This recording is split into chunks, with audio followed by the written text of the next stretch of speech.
Ngan kita. Excuse me, sandito ang kwarto ni Nancy. Unang kwarto sa taas. Ako na ang mag-iempake. Uy, bumalik ka! Ha? Ba't napakasama mo? Gusto mo agad palayasin ang kapatid ko? Inalagaan siya mabuti mula pagkabata. Kung aalis siya dito, paano na siya? Joseph, kahit sobrang galit ka, di ka pwedeng manakit. Sincere naman daw si Nancy. Dapat panindigan niya ang desisyon niya. Masyadong mabait lang si Nancy. Umiiyak na nga. Paano to naging kusa? Please, wag mo siyang pilitin. Isa rin siyang biktima. Alam mo kung gaano kasama ang magulang ni Nancy? Kung ibabalik natin siya, paano siya mabubuhay? Ayoko rin ng nanay na gano'n.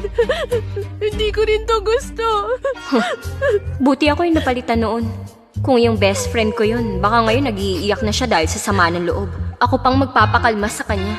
Ay, Nancy, di ka nila papayagang umalis. Ayaw mo rin naman. Wala namang pumipilit sa'yo. Ba't umaarte ka na parang gusto mo mag-sorry sa akin? Kung talagang mabait ka, ipagtanggol mo naman ako.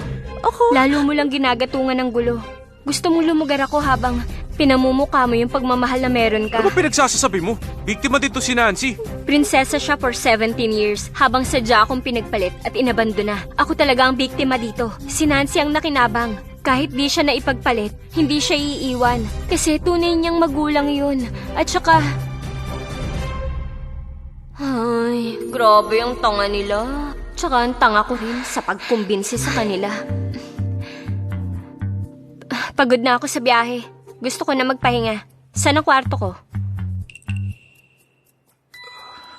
Dito lang po.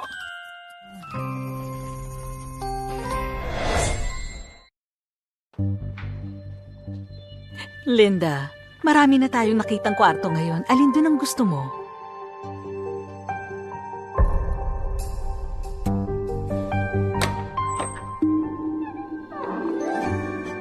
Wow! Ang laki nitong kwarto. Dun sa bahay ampunan nun. Kami ng best friend ko. Sa storage lang kami natutulog. Tapos sa school naman, 12 kami nagsishare sa dorm. Dun sa bahay ni Lola, meron akong maliit na kwarto. Sa dami ng kwarto dito, alin ba ang dapat na piliin ko?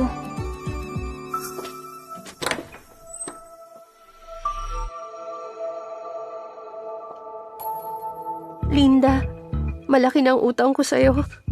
Kung gusto mo, itong kwarto ko, okay lang din. Ito na naman tayo, hindi na natapos. Tong si Nancy namin, masyado talagang mabait.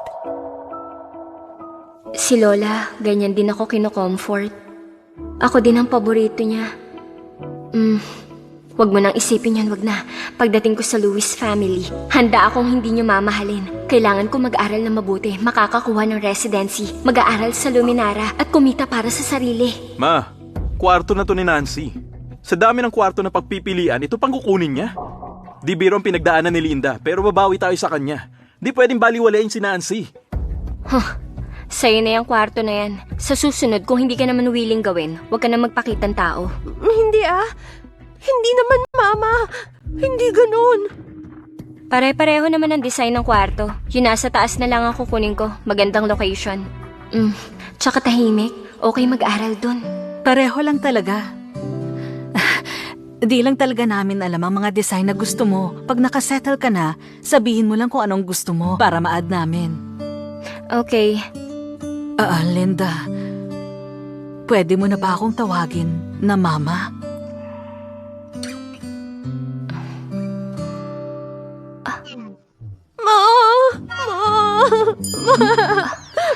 Ba't ka umiiyak, sweetheart? Okay lang. Ang awkward nun, buwisit. Ba't ba ako sumagot agad? Baka isipin niya, type ko siyang tawaging mama.